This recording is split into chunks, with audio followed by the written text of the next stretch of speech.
Thanks to my Ko-fi supporters that make these videos possible. You can also get a deck review on my weekly Tuesday and Sunday streams. It's the best way to support the channel. Hello everyone.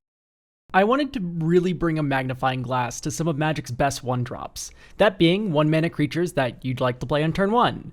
Because with my recent infatuation with 60-card gaming in both Modern and Pauper, I really wanted to highlight the differences between those formats and Commander. And with 1-drops being some of the first plays you'll see in any given game of Magic the Gathering, what slots in at a deck's curve at 1 mana really does feel like the beating heart of any format. So, that being said, we are going to be looking at 1-drops that are legal in Modern, that are noteworthy in it and Commander. So, sorry if you wanted to see what Camel's power ranking is, or whatever. And we're going to score them in order of color, on 2 axes.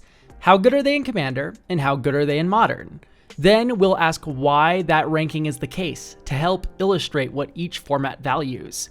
At the end of the video, we'll then talk about what 1-drop is the best in each color. Starting off our list is white, and the selection here is already super interesting. Giver of Runes, Guide of Souls, Soul Warden, Serra Ascendant, Ocelot Pride, Kami of False Hope, and Esper Sentinel. White 1-drops have a habit of gaining life or making tokens, with some of them being a bit more value-oriented. Let's start with the obvious one. Serra Ascendant sucks in Modern, but it's great in Commander.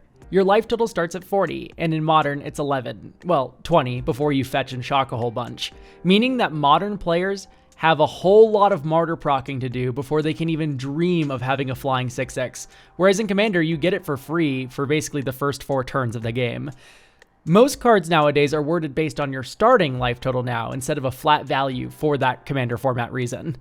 Moving on, let's talk about the cards that you'd most likely see alongside a Serra Ascendant, a Soul Warden and a Guide of Souls. Now, in Commander, a 4-player format, it's not hard to see how a symmetrical card like Soul Warden can have its benefits. Gaining 1 life off of any player's creatures entering, with 4 players, that's a lot of life, which can trigger a ton of life gain synergy cards repeatedly. Guide of Souls giving creatures evasion is a solid reason to consider it in Commander though, even if it's only one-sided. But there are reasons to like one over the other in this multiplayer casual format. The same cannot be said for Modern at all. Guide of Souls eats Soul Warden for breakfast. 2 damage is 10% of your life in Modern. And what that means is once Guide of Souls jumps a creature, that creature is not only harder to block, but also hits like a truck. Versus in Commander, that 2 damage is only representative of 5% of your life. That creature that is mulching you in Modern is usually our next 1-drop, by the way, or at least the token it makes, Ocelot Pride. Ocelot Pride in Modern usually comes down after Guide, but sometimes it comes down before. It makes a ton of tokens since the card's first strike is hard to block, and sometimes when you're already winning, you'll make twice as many cats as you did that turn after you have the Kitty's Blessing. In a casual Commander deck, this deck makes a wide board for little investment, so if you're built around Battalion or something, it could be nice. But obviously, the most explosive part about this card is the 1-mana token doubler part of it, if you can consistently gain life. I feel like this most explicitly shows the difference between Modern and Commander. Commander players will be more likely drooling about the insane value they can get from the token doubling, whereas Modern players are more in it for the tempo. Next up, we have some cards that are frequently seen together. Giver of Runes and Esper Sentinel. Well, maybe not in Commander, but one of the only places these two saw play in Modern was Hammer Time, a currently out-of-meta combo deck built around cheating the equip cost of Colossus Hammer onto an evasive creature to kill your opponent. In Commander, they can be seen together in some sort of tax deck, but generically, they are just better cards, individual of one another. Giver giving protection to protect valuable plays from removal or to push creatures through board stalls for 0 additional mana investment is killer. And with 4 players, there's a lot more first non-creature spells in a turn, making Esper Sentinel insanely valuable, with people jokingly calling it Rhystic Buddy. Anyway, let's cap out white with Kami of False Hope, a card that is unplayable in Modern, and yes, that goes for Spore Frog too, not to spoil the green 1-drop category too much, but in Commander has some serious annoyance factor.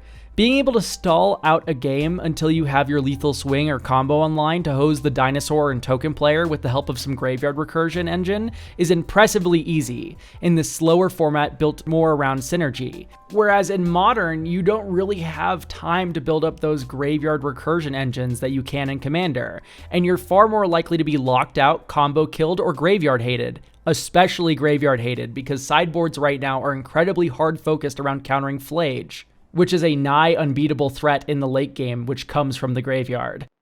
Whew. That does it for white 1-drops though. I promise not all of these sections are nearly that long. White just has an utter grip on the weenies in Magic the Gathering, which makes sense since getting little dudes is part of their color pie. Anyway, let's talk about blue now. Hedron Crab, Ruin Crab, Grand, and Tamiyo are our fighters for this section. Let's talk about the crustaceans first, shall we? In Modern, these cards are practically indistinguishable. Well, beyond the fact that one's trigger takes an extra click on your opponent to resolve in Magic the Gathering Online, but besides that, they're only really found in mill decks and are probably the best cards in them. In Commander, it gets a bit more textured though, due to the fact that you have 3 opponents, and the fact that libraries are just shy of being double the size of those in Modern. Target player on Hedron Crab suddenly means you're a lot less likely to be targeting your opponents with this card, and are much more likely to be milling yourself for 3 with each landfall trigger to help synergize with a graveyard synergy deck. Overall, Mill in Commander is very bad due to the size of decks and due to the fact that you're basically interacting with a different life total than your other opponents are, making it a slower win with Mill in 2 regards, rather than just attacking your opponents. Anyway, that was an interesting one. One that is a lot less interesting though is Tamiyo. She's just broken in every format. In Modern, she's a must-answer card advantage engine, and when she flips, she's a game-ending threat. Or, she just rebuys a counterspell that was used earlier, and sometimes that's enough to win too.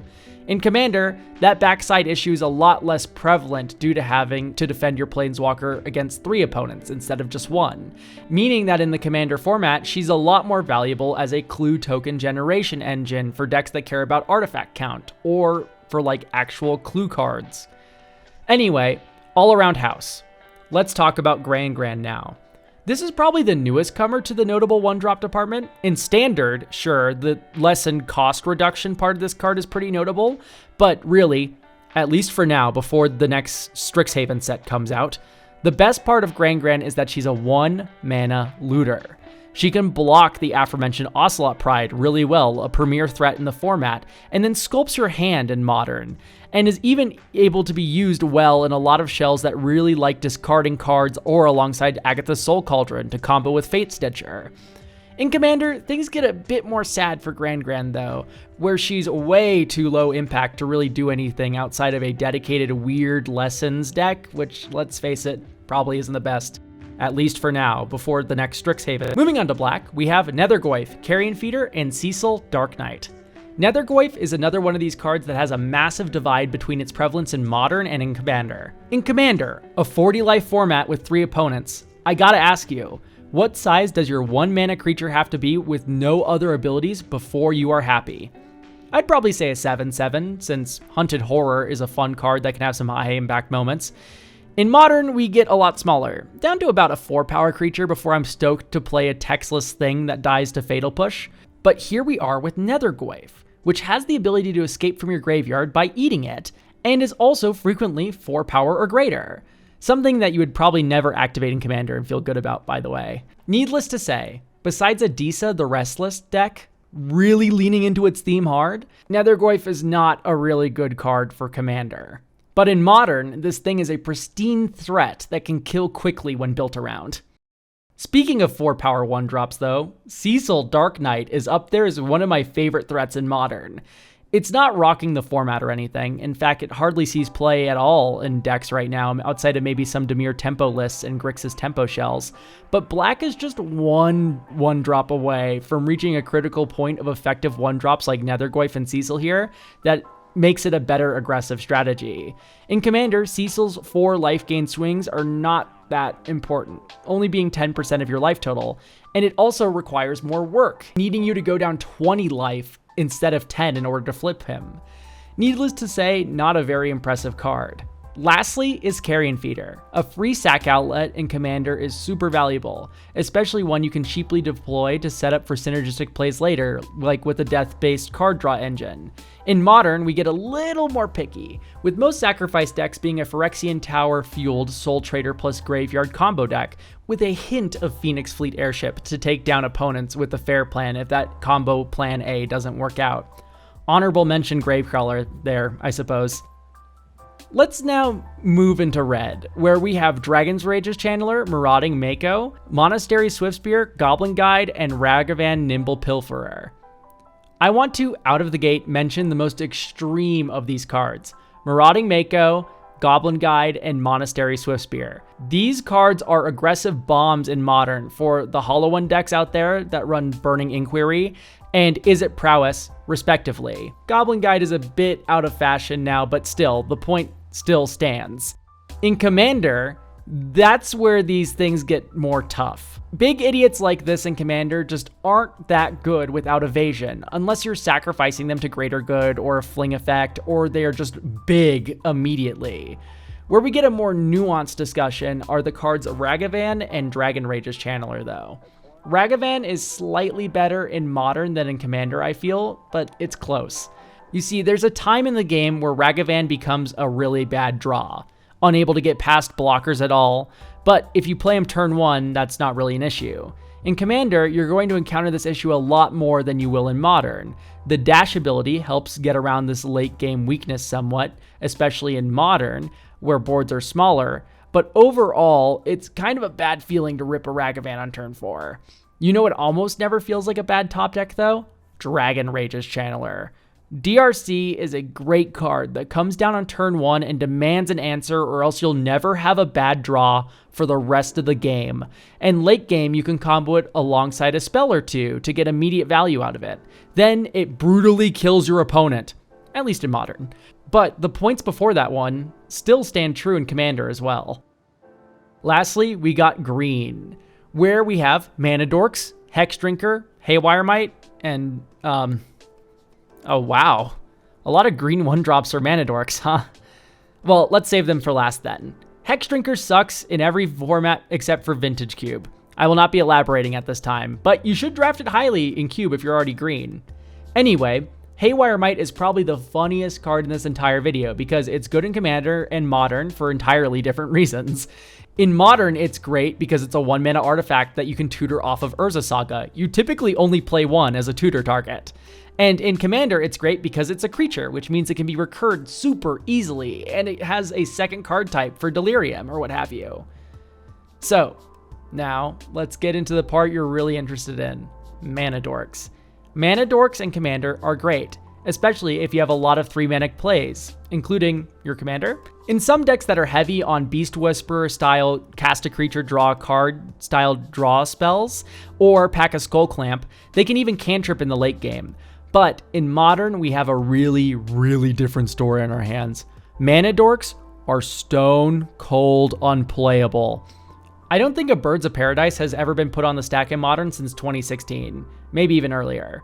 Llanowar Elves, maybe because of the elf type line, but only 2 dorks are seeing predominant play right now in Modern.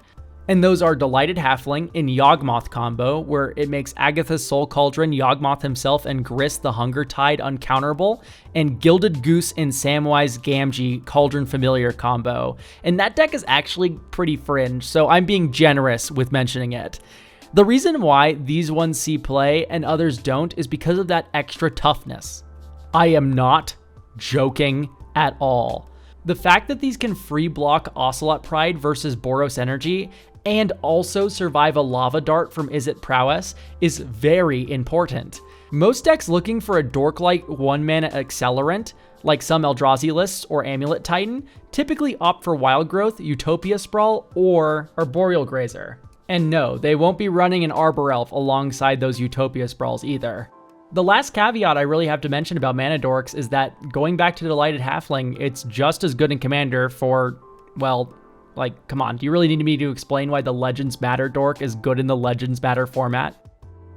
Anyway, that does it for the 1-drop analysis overview. If you want my picks for the best 1-drop in each color, it's gotta be, for Modern, Guide of Souls, Tamiyo, Nethergoyf, Dragon Rage's Channeler, and Delighted Halfling.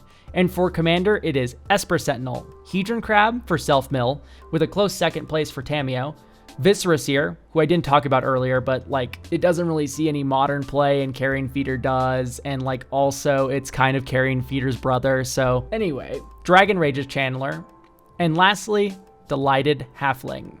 Do you agree? Are there any 1-drops that you feel highlight the differences between Commander and 60 card formats the best? Let me know down in the comments below, and until next time, bye! Neardine, hey, listen, hey, I forgot to talk about Weathered Wayfarer, but that's fine. You can just cut me saying it out of the list.